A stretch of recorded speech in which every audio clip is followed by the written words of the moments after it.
Welcome to எஸ்ஓமிஸ் channel. இன்றைக்கி நம்ம என்ன பார்க்க போகிறோன்னா சூப்பரான ஒரு டிஃபன் பாக்ஸ் ரெசிபி தான் பார்க்க போகிறோங்க.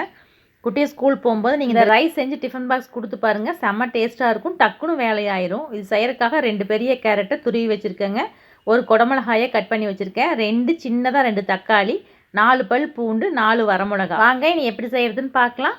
முதல்ல தக்காளி, வரமிளகா, பூண்டு அரைச்சி எடுத்துக்கலாங்க. இந்தளவுக்கு நைஸாக அரைச்சி எடுத்துக்கணும். இது இப்படியே இருக்கட்டும், நீ தாளிச்சிக்கலாங்க. அடுப்பில் கடாயை வச்சுக்கலாம். 3 டேபிள் ஸ்பூன் அளவுக்கு எண்ணெய் ஊற்றிக்கலாங்க. எண்ணெய் காஞ்சதையும் 1 துண்டு பட்டை, 2 கிராம்பு, 1 ஸ்பூன் சோம்பு பொரிஞ்சதையும் வெங்காயம் சேர்த்துக்கலாங்க. வெங்காயம் நான் சின்ன வெங்காயம் சேர்த்துறேன், பெரிய வெங்காயம் வேணாலும் சேர்த்துக்கலாம். வெங்காயம் கண்ணாடி பதம் வதங்கினதையும் நம்ம அரைச்சி வச்சுருக்கிறோம் இல்லைங்களா, தக்காளி, பூண்டு, வரமிளகா பேஸ்ட் அதை சேர்த்துக்கலாம். பூண்டோட பச்சை வாசனை போகிற அளவுக்கு வதக்கிக்கலாங்க. இந்த அளவுக்கு வதக்கணுன்னே 2 தக்காளியை குறப்பாக மிக்சியில் சுற்றி வச்சுருக்கிறோங்க, அதை சேர்த்துக்கலாம். கட் பண்ணி வேணாலும் நம்ம போட்டுக்கலாங்க. இப்போ இதையோட சேர்த்து நல்லா வதக்கிக்கலாம்.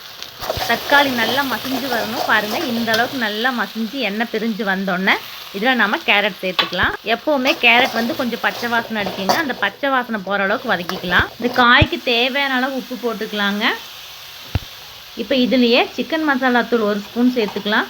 தக்காளி நல்லா சுருண்டு வரும்போது சிக்கன் மசாலா தூள் சேர்த்துட்டு அதுக்கப்புறம் கேரட் சேர்த்துக்கலாம். நான் சேர்க்கலாம், அதனால் இப்போ சேர்க்குறேங்க. நல்லா கலந்து விட்டு நல்லா ஒரு 2 நிமிஷம் அளவுக்கு இது வதக்கணுங்க. கேரட்டோட பச்சை வாசனை சுத்தமாக போயிடணும். அதுக்கு இந்த அளவுக்கு வதங்கினதுக்கப்புறம் இதில் நம்ம கட் பண்ணி வச்சு குடமிளகாய் சேர்த்துக்கலாம். குடமிளகாயை ரொம்ப நேரம் வதக்க வேண்டாங்க. குடமிளகாய் க்ரன்ச்சியாக இருந்தால் தான் நல்லாயிருக்கும். இந்த மாதிரி சின்ன துண்டுகளாக அரிஞ்சிக்கோங்க.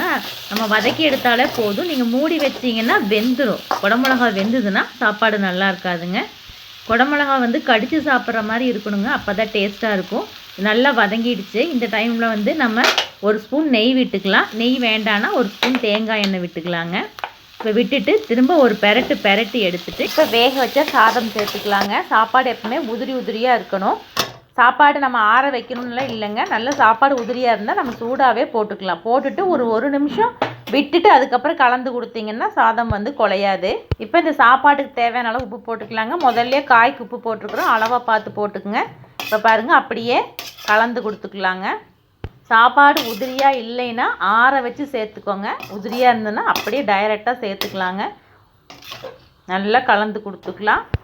பாருங்கள், சூப்பராக ரெடி ஆகிடுச்சு. ரொம்ப டேஸ்ட்டாக இருக்குங்க. ட்ரை பண்ணி பாருங்கள். டிஃபன் பாக்ஸில் போட்டுக்கலாங்க. நீங்கள் இந்த ரைஸ் செஞ்சு கொடுத்து பாருங்கள், ஒரு பருக்க கூட மீதி இருக்காது. அந்தளவுக்கு பூரா சாப்பிட்டுட்டு வந்துடுவாங்க. இன்றைக்கி டிஃபன் பாக்ஸுக்கு இந்த வெரைட்டி ரைஸும் வெண்டைக்காய் வதக்கலும் பண்ணியிருக்கேங்க. 2மே குட்டீஸுக்கு பிடிச்ச மாதிரி இருக்கும். நீங்கள் ட்ரை பண்ணி பாருங்கள். உங்களுக்கு பிடிச்சிருந்தா எங்கள் சேனலை லைக் பண்ணுங்கள், ஷேர் பண்ணுங்கள், சப்ஸ்கிரைப் பண்ணுங்கள். நன்றி, வணக்கம்.